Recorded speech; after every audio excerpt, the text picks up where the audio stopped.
ফয়েজ, আমি আপনার কাছে জানতে চাই যে বিষয়টা এসেছে আসলে ফ্যাসিবাদের বিলোপটা তো শব্দটা আসলে অনেক গভীর, কিন্তু যদি আমরা এভাবেও চিন্তা করি যে ফ্যাসিবাদ কায়েমের সময় যারা কিনা দোসর হিসেবে অ্যাক্টিভ ছিল, শেখ হাসিনার ফ্যাসিজমকে যারা কিনা আরও কার্যকরভাবে বাড়িয়ে দিয়েছিল, এনাবেল করতে সহযোগিতা করেছিল, তাদেরকে সরিয়ে দেওয়ার ক্ষেত্রে এখানে রাশেদ কয়েকটি কথা বলেছেন যে এখানে 80% পুলিশের কর্মকর্তারা যারা কিনা হাসিনার পুলিশ লীগ হয়ে গিয়েছিল, তাদের বিরুদ্ধে কোনো ব্যবস্থা নেওয়া হয়নি।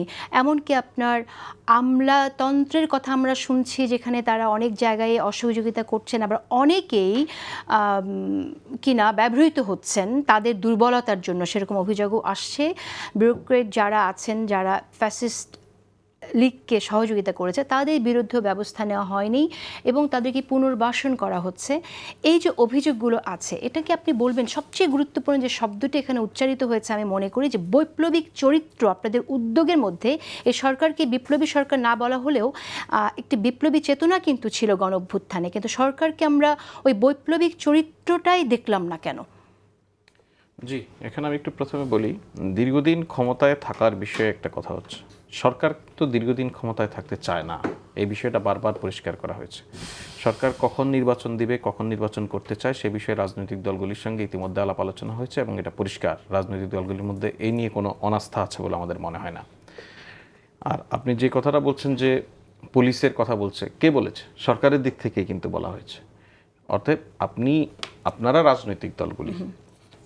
রাজনৈতিক দলগুলি নিজেরা সিদ্ধান্ত নিয়ে এমন একটি সরকারকে গঠন করেছেন যেই সরকারটি রাজনৈতিক নয়, এই অর্থে দলীয় নয়।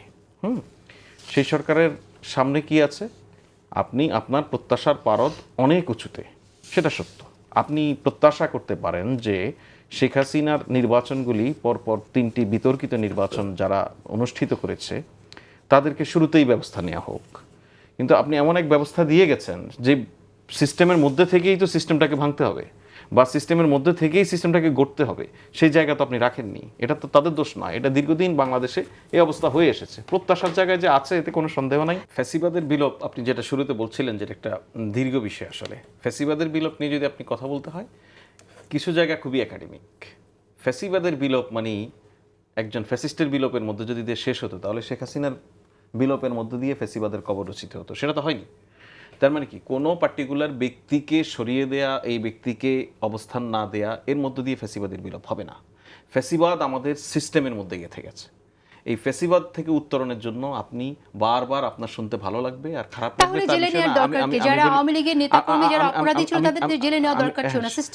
আমি সেটা বলছি। তো ফ্যাসিবাদের, আপনি যদি ফ্যাসিবাদের প্রশ্নে আসেন, তাহলে আমার সিস্টেমটাকে রিফর্ম করতে হবে। সেই রিফর্মের কাজ চলছে এক। আর জেলে নেওয়ার প্রসঙ্গে যেতে বলছেন, এবার হচ্ছে ব্যক্তির অপরাধ হিসেবে ব্যক্তিকে কাউন্ট করতে হবে।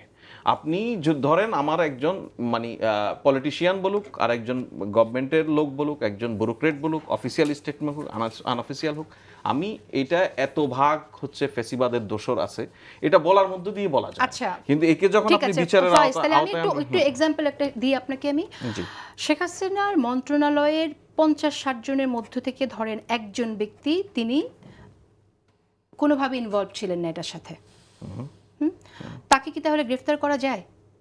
তার বিরুদ্ধে শুধুমাত্র তার বিরুদ্ধে যদি কেউ একটা মামলা তুললো। এখন আপনি মামলার প্রসঙ্গ যখন আনলেন, তখন আমি আপনাকে একটা রেফারেন্স দিই। এটা জাতীয় দৈনিকে এই খবরটা এসছে যে আপনার 1499 মামলা টোটাল হয়েছে এবং সেটার মধ্যে কতজন ওখানে আসামি আছে, এবং এই সব মামলার মধ্যে 10,000-এর বেশি ব্যক্তিকে, তাদের এইসব মামলায় 10,000-এর বেশি লোককে গ্রেফতার করা হয়েছে, এবং সেখানে 40টি মামলা পর্যালোচনা করে দেখা গেছে যে অনেক জায়গায় আসামি কে সেটা বাদী নিজেই জানেন না, তাই না? তো আপনি যখন এই মামলার কথা বলছেন, তাহলে তো সেটাও খারিজ হয়ে যায় যে আপনি মামলা করলেই আপনি তাকে ধরবেন তা না, সরকারের তো একটা বিবেচনা থাকবে। সেটা কি তাহলে? ওকে, আপনি যদি আমাকে কথা দেন যে আমার সেন্টেন্সটা শেষ করার সুযোগ দিবেন, তাহলে আমি বলি, সেটা হচ্ছে যে মামলা করার অধিকার যে কারো আছে, কিন্তু আমরা বারবার একটা জিনিস কি বলছি, ন্যায় বিচার। আপনি শুধু ন্যায় বিচার চাইবেন, আর যখন নিজে বিচারের কাছাকাছি হবেন, তখন আপনি ন্যায় বিচারকে আপনি নিজে হত্যা করার চেষ্টা করবেন, এটা অন্যায়। সুতরাং একটি মামলা করতে গিয়ে, মামলা তার সরকার করেনি, একটি মামলার যে বাদী বা যারা করেছে, মামলা করতে গিয়ে আপনি অপ্রয়োজনীয় অনেক আসামিকে নিজের ব্যক্তিগত রাজনৈতিক চরিত্র, ব্যক্তিগত স্বার্থ হাসিল করার জন্য আপনি আসামি করেছেন, এটা ঠিক না। এটা নিয়ে কিন্তু পুলিশের প্রধান আজকেও কথা বলেছেন। সেজন্য সরকারের দিক থেকে কি করা হয়েছে? সরকারের দিক থেকে করা হয়েছে এই সমস্ত মামলায়, যে সমস্ত মামলায় অনেক আসামি, সে সমস্ত মামলায় যাদেরকে গ্রেফতার করা হবে, গ্রেফতার করার পূর্বে তার ন্যূনতম অপরাধ সম্পৃক্ততা এগুলি দেখে গ্রেফতার করার বিষয়ে নির্দেশনা দেওয়া হয়েছে। আপনি মানে শত শত মামলা হয়েছে, হাজার হাজার আসামি, ওই পরিমাণ তো গ্রেফতার হয়নি। গ্রেফতার এখন পর্যন্ত আপনি যারা গ্রেফতার হয়েছে আচ্ছা। তাদের যদি আপনি সুনির্দিষ্ট জায়গায় দেখেন, একটি গ্রেফতারকে নিয়ে আপনি পার্টিকুলারলি প্রশ্ন করেন যে এই গ্রেফতারটি এমন এক লোক হয়েছে যার কোনো অপরাধ নেই,